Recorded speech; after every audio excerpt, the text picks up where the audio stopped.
পৃথিবীতে কত নমরুদ, ফেরাউন, আবুল আহাব, হাসিনার মতন কত জালেম শাসক এসে চলে গিয়েছে, ইতিহাসের পাতায় গিনার সাথে রয়ে গেছে।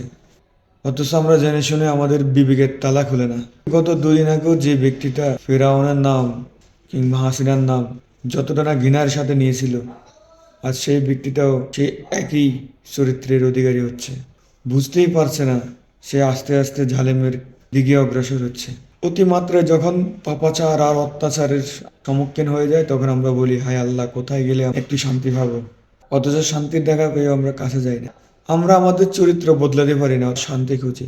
টাকার কাছে, ক্ষমতার কাছে আমরা বিক্রি হয়ে যাই। তারপরে আমরা আল্লাহর কাছে সাহায্য কামনা করি, কিন্তু আল্লাহ যখন আমাদের জন্য পরিপূরক কাউকে ফাটায়, আমরা তাকে দূর দূর করে তাড়াই দিই। আমরা আসলে ভুলিয়ে যাই আল্লাহ তাআলার আমাদের মতন পাপীদের কোনো প্রয়োজনই নেই।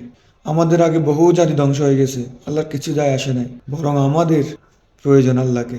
আমরা মনে করি আল্লাহ আমাদের কথা শুনতে বাধ্য, নাউজুবিল্লাহ। কারণ আমাদের কর্মকাণ্ড হাকিকত তো ওইটাই বলে আল্লাহর কোনো প্রয়োজনই নেই আমাদের।